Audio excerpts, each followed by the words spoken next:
Hello, y'all, and welcome back. It is time to talk about another Grand Prix weekend. Las Vegas just gone by, and then we will talk about the upcoming Qatar Grand Prix as well. But as we have done and will continue to do, we start at the top of the field. And at the top of the field is none other than the Red Bull of Max Verstappen, taking the race victory and doing exactly what needs to be done as far as keeping his championship hopes alive. I think David Coulthard on the F1 TV broadcast kind of said it best when it came to the way that Max Verstappen took the lead of the race into turn one, which was Lando Norris tried to play Max's game, but he didn't know the rules, which can kind of agree with. Lando went very aggressive on the defense, tried to go very deep and force Max out, but Max just kind of played him there, and they settled in and took the lead of the race quite easily and cruised, mostly cruised to victory. He did have a bit of early pressure from George Russell behind, which that's who's behind me right now, is none other than George. But he was able to absorb that pressure, and the rest of the race was pretty quiet on his way to a dominant victory. Yuki, on the other hand, had a pretty disappointing weekend. He really struggled in the wet qualifying and therefore opted for a start from the pit lane. He was able to climb a decent number of positions into the field, but alas, still was unable to get himself back into the points, even with the help of what we'll talk about many times, and then more in detail when we get to that team, the McLaren disqualifications. But at this point in the season, his opportunities to kind of get back in the good graces of Helmut Marko and the Red Bull management team. I know Laurent Mekies is a Yuki Tsunoda fan, but he's kind of running out of opportunities. I think, they've pretty much made their decision as far as where they're going. They just haven't announced it yet. But, yeah, it's definitely not looking good for Yuki. Next up on the track is the man we talked about Verstappen defending from at the early stages of the race, which was none other than George Russell, who had a very solid weekend. And the Mercedes team as a whole, another quality result that should all but secure that P2 in the constructors for them.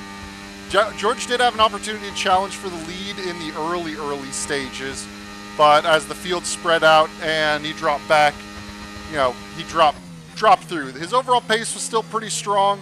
It just wasn't enough to match the leader of Max Verstappen. Finished third on the road, and of course was promoted to P2 thanks to the disqualification of one Lando Norris. Kimi, on the other hand, had a bit of a rough start and an interesting weekend. He was one of the drivers who got caught out by that, damp qualifying Q1 when the track really ramped up at the end, was not able to put in the kind of performance that he needed to get out of Q1. So he was starting very near the back, and it got even rougher for him as at the start of the race he picked up a 5-second time penalty for what is technically a jump start according to the rules. Now, he didn't necessarily jump start in the way that Piastri did in Baku, where the car, he dropped the clutch early and he lurched forward. It was just kind of a not being aware of the surrounding. Most grid boxes across the season are pretty darn flat, and you don't have to use the brakes at all in order to keep the car stationary. There is a little bit of a grade to the back part of the Las Vegas pit box. I think I pointed that out in last week's video, that it's curved and it's on a little bit of slope. And as a result, when he was sitting there, the vibrations of the car getting, the motor revved up, getting ready to drop the clutch, he just didn't have his foot on the brake, and the car kind of inched its way forward a little bit. Unfortunately, that's movement in your grid box while the lights are illuminated, and it's always going to be a 5-second penalty. But he gambled. He pit under the VSC because he started on the soft tires, picked up that 5-second penalty, which he was not properly given to by the stewards until after this. So he wasn't able to serve that penalty in the pits and just give up 5 seconds, which actually I think kind of benefited him because he was then able to kind of jump ahead of more cars as the pit stops started to come in. But he went on to those hard tires and drove a phenomenal 48 lap stint on the hard tires, and his pace at the end was the real impressive part because while he did have that 5-second penalty looming over his head, he was able to build a 5.190 second gap to Charles Leclerc behind him and was able to secure P3 on the podium. So he went for P3 in the race and there, thanks to the disqualifications. P5 on the road was still a very good result for him, all things told, but the podium really, really makes it a double podium for Mercedes. Like I said, I think it's just about lockdown P2 in the constructors for them. Next up is Ferrari, and both of the Ferraris had a less than ideal qualifying day. Leclerc made it into Q3, but was only able to manage a P9 start, so he wasn't particularly quick in that final session of qualifying. Lewis, on the other hand, struggled even more. After looking very good in the wet practices on Thursday night, he just didn't quite put a lap together in Q1. And especially as the track improved significantly at the end of Q1, his last runs, granted, he had to go through 2 yellow flag zones. He had already kind of lost his pace on the lap already. And Lewis was the slowest in Q1 and started dead last. Now, he, unlike many cars that we've seen in the bottom 5, he opted not for the pit lane start, just took the P20 and starting on the grid. You do, starting on the grid, you obviously get the chance to go when everybody else does. And he did make quite a good set of moves on lap 1, was able to pick his way through the multiple instances of carnage and get himself near the top 10 just after the first lap. Leclerc, on the other hand, in the race, looked pretty solid overall pace-wise, was challenging challenging George and Piastri early on. And I think he clearly got the maximum out of what the car could do because once the race opened up and spread out, it was very clear that the Mercedes, McLarens, and Verstappen's Red Bull were significantly quicker than what the Ferrari was capable of. And of course, Lewis as well was able to make up some significant ground. Was able to come out of the pits in P6, but eventually stalled out, was not able to really make any further ground through some DRS change that cost him some tire life and some lap time. Granted, it was a double points finish for the Ferrari team, but especially with the battle with Red Bull now for P3 in the constructors, like I said with Mercedes, I think Mercedes has got P2 pretty much locked up. A P4 and a P8, while one of the cars is winning, is not going to gain you really any ground. So it's not the kind of day that I'm sure that they were hoping for. Williams up next. Let me get through these corners so I can scroll my notes before I talk about Williams, and I'll go ahead and lock up the tires just a little bit as well. But Williams was, a Carlos Sainz weekend. He had a better grip of the car the whole time through, and Alex, struggled. Alex found the wall at the end of Q1 in his last runs in qualifying, meaning he was starting on the back foot. The safety car's out. Keep an eye on the delta. We need to keep it positive to avoid a penalty.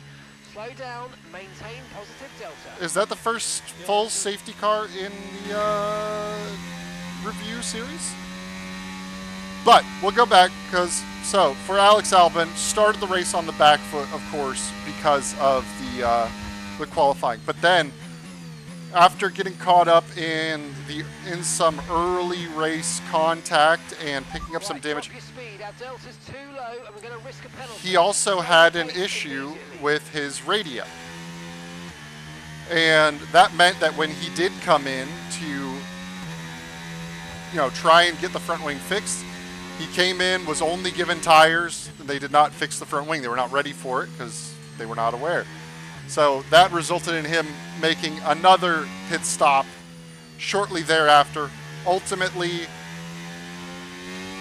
they ended up just keeping the car in the pit lane. Maybe I should turn off all the radio chatter. Okay. But ultimately, he had issues that resulted in his race, ending early, them pulling the car in. Another retirement for Williams, which is not helpful. On the other hand, Carlos drove a fantastic race. He put the car on the second row in qualifying, a P3 result, and managed to hold on to probably about the best result that he could have got. The obviously faster cars made their way through as expected, so I'm not super surprised. But they still were the best of the rest. And there's still solid pace in the Williams car. It just seems that, Albon has had quite the run of bad luck lately. As far as mechanical issues. And again, it's weird. Technical problems like radios and stuff like that you never really think of. It seems like every week there's something like that for Williams. Next up, the VCARB team. The RBs had another double Q3 appearance in a tricky qualifying session. I can speak words. And Isaac came out ahead. So a good result in qualifying for Liam Lawson. However, when it came to the Grand Prix itself, Liam was one of several drivers that misjudged the braking point into turn one, which obviously meant he made some contact with cars ahead and resulted in some damage. After having to come in to repair that wing damage, his race was essentially over. Isaac, on the other hand, had a quietly strong day, was able to maintain his track position from the start throughout the race, and then benefited from the two cars ahead of him getting DSQ'd. So a solid little P6 result for Isaac Hadjar on the day is quite nice. VCARB certainly had the pace for a double points kind of day, but although Liam has been improving over the last few weeks, he's still showing that tendency to get himself caught up in incidents. It's not always been his fault, but if you just keep finding yourselves in trouble in wheel-to-wheel battle and on lap one, there's an adjustment to be made to the risk factor.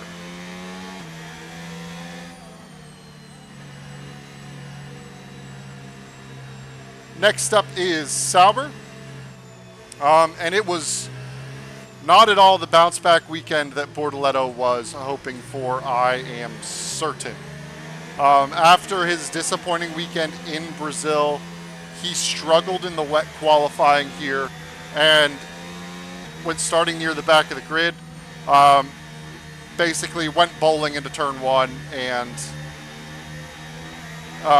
was an early retirement as a result of the damage from going bowling. So not the kind of day that Bortoleto, I'm sure, was hoping for. And again, it just seems to be less than ideal for him. For a rookie that I was kind of saying was looking like the strongest one for a large part of the year, he's certainly kind of limping his way towards the end of the season, which is not particularly good for him in this particular case. Nico, on the other hand, he nearly made Q3 and then held on, kept himself inside the top 10 for pretty much the entire race, which was pretty good, especially when it comes to, you get the benefit from that lovely little DSQ. So a couple positions gained, some solid points for Sauber, and I think most importantly for the Sauber team, it's a nice trend of a couple of races now where Nico is starting to look like he's getting back to his qualifying form that has made him such a long-lasting and attractive driver to so many teams, especially, we saw what he did with Haas last season, looked very strong on the qualifying session. So if that's the case, that's good news for Sauber going into 2026. Next up, Haas. Immediately after the race, it looked kind of like a near miss for the team at a essentially home race, finishing the 2 positions that were just outside the points. Ooh, mistake there.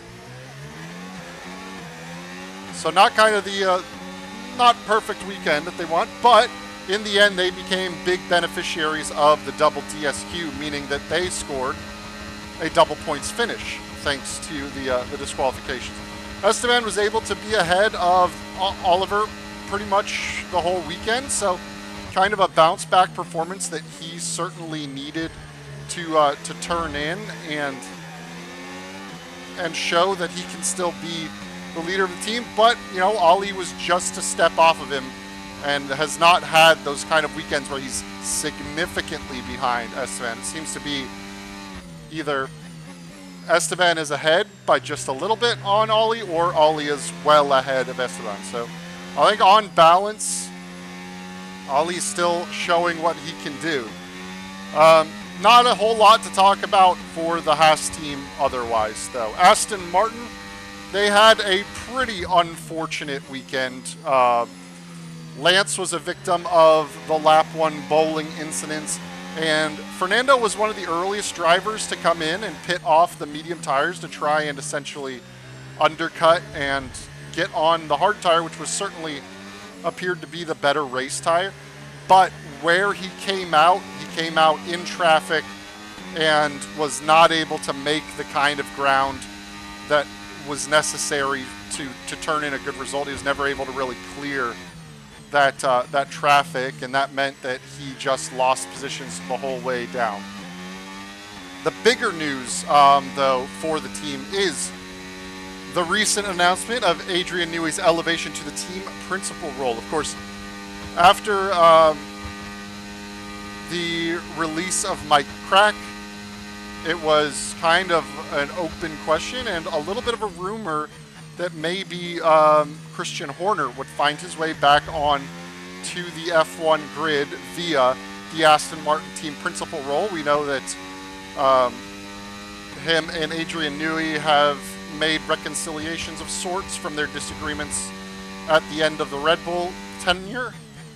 So it looked like there was an option there, but it seems to be that Adrian Newey believes he can do it himself and has been moved up into the team principal role.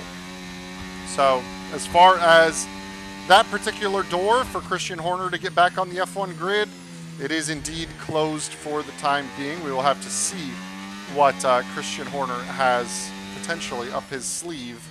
And I think, I've talked about this before, I think with the cash and investments that he has on hand, he does not want to be part of any team that is just an employee, the team principal role as an employee. He wants the Toto Wolff kind of deal where he has an ownership stake in the team to go with his managerial role. And boy, am I really struggling in that corner. Next up is Alpine. And they actually started off the weekend looking fairly decent. Gasly carried his Brazil form, the momentum from that into the weekend, into another Q3 appearance. And Franco made a Q2 appearance himself. So Alpine, was no longer just the last cars on the grid. Now, it does appear that the rain is kind of what played a big factor to that, because the dry pace just wasn't there. And they ended up being 2 of the last 3 cars running in the Grand Prix. So not a whole lot else to say for them as far as their race weekend goes. Now we go on to the last team, the team that scored no points as well.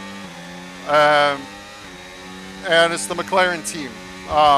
At a crucial juncture in the championship, double DSQ is brutal. It has really left the door wide open for Max Verstappen now, who I believe it's only 24 points the gap with 2 Grand Prix and a sprint to go.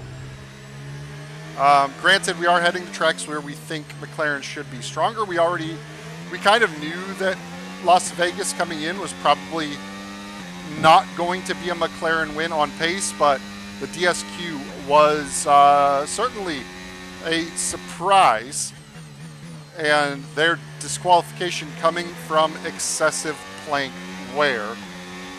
Now,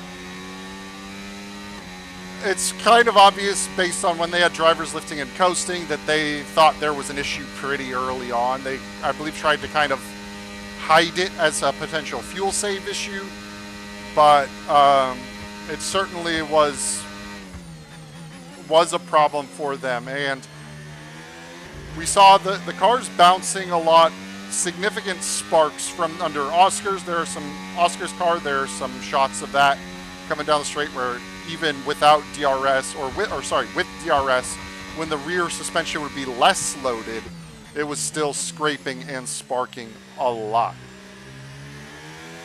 Now, why did McLaren suddenly forget how to set up their car when it comes to ride height? There is a rumor that I will put forward that comes with a grain of salt but seems technically plausible. There was a rumor that an F1 team was using slight variation of their skid block material that had the properties of expanding when it got hot and therefore getting a little bit bigger. And in my interpretation of that is if you have a skid block that is there to protect part of the plank and it expands when it's scraping, it then just gets larger and there's less contact for the plank to hit. The rumor is that that team was approached quietly by the stewards, the technical directive, and they were told to change the material that was being used. So it does seem, and here's where my conspiracy theory hat goes on. If you're a team that's used to doing your measurements based on one behavior of a skid block that protects your plank more than another, and obviously with wet running in the practice, there's less time to dial in and get a good read on your characteristics of the wear. They basically only had FP3 to see what dry running would look like as far as skid block wear or plank wear would be. And you now have essentially a less protected plank. Well, it seems to me that you're going to end up with more wear on said plank. So, kind of seems like timing of things makes it look like McLaren had to make some adjustments to their materials and could have been caught out by that. It could also just be a misread in ride height setup and the way downforce. I mean, they said porpoising was happening for their car, and the car did look fairly bouncy at the rear end. Looked very similar to, the 2022 kind of cars where things really were hopping up and down. But that's going to be kind of all I'll have to say about the Las Vegas Grand Prix. It wasn't a particularly exciting Grand Prix. I think aside from lap 1, it was pretty much locked in. There wasn't a whole lot of tire strategy to go off of. But let's head on over to the Losail circuit in Qatar and talk about the upcoming race. See y'all there in a second. So here we are rolling up to the grid box on the pit straight here at Qatar. You can see moderate run down to turn 1. Not a huge long run like Mexico, but it's not super short. And now one of the things you will notice as we drive around Qatar is it is very flowing as far as corners go. There's not a lot of heavy braking zones around the track. Turn 1 is the end of the only DRS zone on the circuit, but it is still a banked and fairly quick corner. We have in the past seen cars use the high line to make overtakes around turn 1, but you very quickly get over into this left-hander of turn 2. Now, it is a MotoGP circuit at its heart, so it's very flat, very smooth and kind of flowing corners to get around. But in a very high downforce F1 car, you're going to have a lot of load on the tires. So we'll work our way a little bit more forward. As these two right-handers, not a lot of opportunity aside from lap 1 to pass into. You can get a little bit of a run down into this hairpin and potentially get a move done, but otherwise you're very much going to not see a lot of overtaking action. So we'll take the usual tour of the circuit a little quicker than normal because there's just not a lot of overtaking opportunities to talk about. And the slow tour really doesn't show what this track is like when you're getting around it. Like I mentioned before though, very high demand on the tires, especially taking a look in the race at these triple right-hander, these 3 sequences of right-handers. The cars are going to be real fast through there, and then you've got this little left-hand flick. The final corner, as I invalidate that, final corner itself is a pretty quick corner. I mean, probably about 95 miles an hour if I take it correctly. Let's pick up the pace a little bit and get around the circuit. But you can see DRS opens up fairly bumpy down the circuit. But here's where you see the speed of these corners. We're not often going to be below 4th or 5th gear throughout much of this track. And especially when you factor in the dirty air that reduces the downforce on your car when following somebody else, you can see why it's going to be so difficult for many overtakes to take place. So qualifying is going to be very important. Obviously as well, it is another sprint weekend, so very limited time to get the car set up, figured out, just the one practice before you head into your sprint qualifying sessions. It's going to be a very pivotal weekend for the teams. Now, as far as tires go, obviously with how hard the tires are loaded, Pirelli is bringing the hardest compounds that they have, the C1, the C2, the C3, and more importantly, even on top of that, is the fact that there are maximum stint lengths allowed on the tires. The amount of stress that is put through the sidewalls of these tires has been judged by Pirelli to be so much that they have to put a maximum limit on how many laps you can do, and that limit is 25 laps. Now last year we had the same compounds, the C1, C2, C3, and it was largely a one-stop with mediums and hards being in the mix. Now 2 years ago, in 2023, we did have this similar issue where the tires were prescribed a distance because they would not hold up. That year, it was only 18 laps that you were allowed to stint the tires for. So 25 laps is a bit further, considering it is a 57-lap race. In that 2023 season, with the 18-lap requirement, we saw, basically we saw 3 stops in that race. So obviously 25 and 25 is 50. You're guaranteed to not make it to the end on just one stop. So 2 stops will be what we'll see everybody doing around the track this season. The question is really at that point going to turn into, when do you come in? When do you make your tire swaps? Do you measure 25 from the start and take a short stint at the end? Do you measure 25 from the end and work your way back from there, and maybe you undercut some cars? Pit strategy is going to be kind of the important way to make passes happen on track, because as you see, turn 1, not much of a deceleration. The DRS zone is not super long, and you're coming out of an already pretty quick corner to get there. So strategy-wise, Qatar is probably going to be fairly interesting, but it's a fun track to watch the cars go around, because just how quick the direction change needs to be on them, how much they are leaning, and really shows the amount of G-force laterally that a modern F1 car can generate and get through corners on. I mean, it is something to watch, the change of directions at these high speeds. But yeah, strategy is really going to be pretty straightforward as far as most people in the year they had to use specific tires. I also totally forgot what corner I was on for a second. They went mediums as much as they could, and then a set of hards to fulfill the 2-tire rule. The soft tires were really not used. There's not a lot of performance degradation as far as lap time goes. It's more just the safety factor.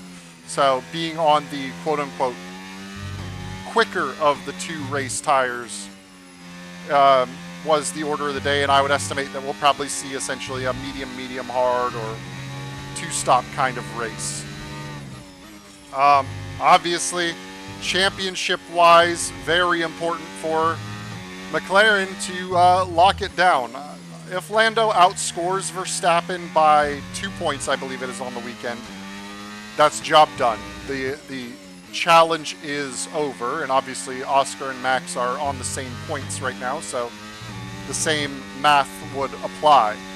So it's still all in Lando's hands to get the job done. Verstappen, though, can get there, and if you've got a McLaren team that's trying to figure out their ride height issues now, you can see it's not a pool table like surface on this track. There's lots of little bumps and undulations, and of course you use a lot of curb, and these curbs are quite tall in real life, and they've got a lot of those serrations, so can very much punish the underside of a car if you are not careful. Mercedes has locked down that P2 spot in the constructors. I believe it would take kind of a miraculous race from Ferrari to get back there. I don't think Red Bull necessarily has the ability to, because it would take an even greater miracle from Yuki Tsunoda to get there. Max is essentially doing all the lifting himself at this stage of the year. So that's kind of essentially Mercedes, Ferrari, and Red Bull. Williams, best of the rest, locked on. I don't think it's even realistically possible for VCarb to catch them. I mean, it's mathematically possible if VCarb wins 2 races and Williams scores 0, but I don't expect to see that. Haas and Aston Martin still only separated by 1 point between them. And again, I think Haas can use the money a lot more than Aston Martin can.